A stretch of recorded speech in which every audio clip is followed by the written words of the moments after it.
Hey everyone, so today we're going to talk about the video clip that's circulating about an interaction that a patient had with her nurse practitioner. So let's take a look.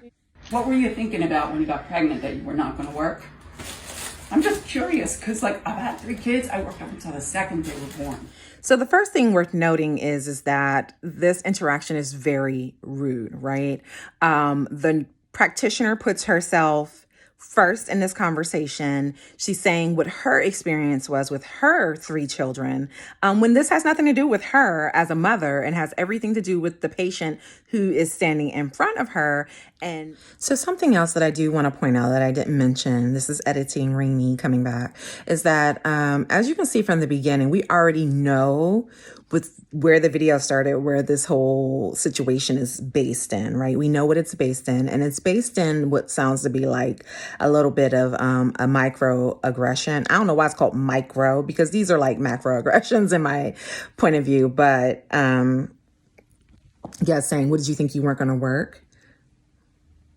Ma'am, who said that? Who said that? That's you projecting your stereotypes onto me. It's inappropriate. But am I you? Are you me? Do you know how I feel? Do you know how my body feels? No, that's why I'm asking. I'm interested to know what you think. I want to know your mindset.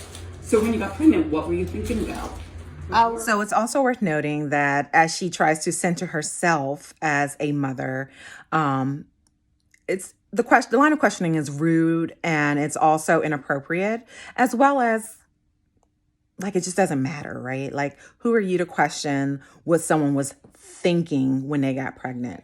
That's none of your business, right? And you didn't like that. But I said that I just wanted a note so I could take it easy these next 2 months. I'm 7 months pregnant and I'm in pain. It's not fraud. If it was fraud, the doctor wouldn't be getting me. So obviously it's not fraud to write your patient a note that speaks to their medical needs.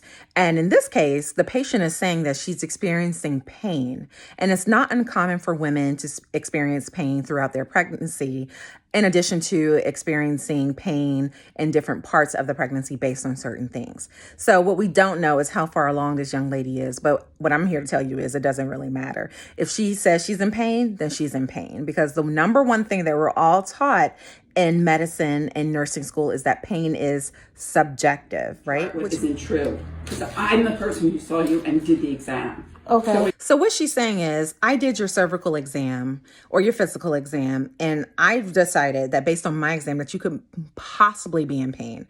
And that's just not true, right? I mean, obviously the woman is saying she's in pain, then she's in pain. And if she's not in physical pain, she's going to be in emotional and mental distress after this interaction, right? So what we want to acknowledge is that when patients say they're in pain, again, they're in pain. But there's so many different reasons someone can be in pain while they're pregnant. It can be just the sheer weight of carrying another human. You have all of this extra fluid on board. So there's more weight in general that can be stressful on the joints and the bones of the body. Not to mention that you have the baby's position inside of mom, cervical dilation, if any, or any kind of uterine cramping. These things can all cause pain. And who? Okay. But how do you know how I feel? How do you know how my body feels inside? Because I stuck my hand in there and checked your cervix. Okay, you checked my cervix, but how you know how my bones feel? How you know how my body feels, my legs, my back? How do you know how that feels? How you know how my nausea feels? How you know how my cramps feel? By touch. And you're okay. My message to you all is, if you are not being validated in your feelings, if you're not being taken seriously, if you don't feel like you're being respected, then find a new provider, because what this woman did was wholly inappropriate, totally inappropriate. You deserve better, whoever you are, and all of my mamas to be out there.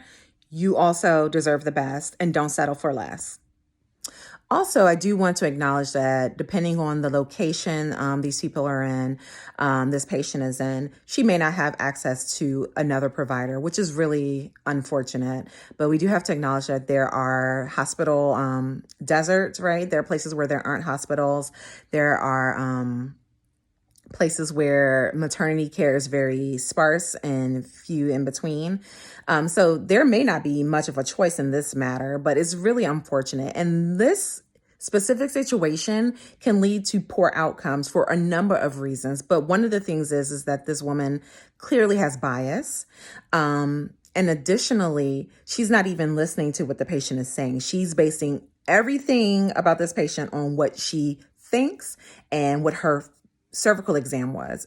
She makes no reference to what the patient is actually feeling. And it's truly disturbing.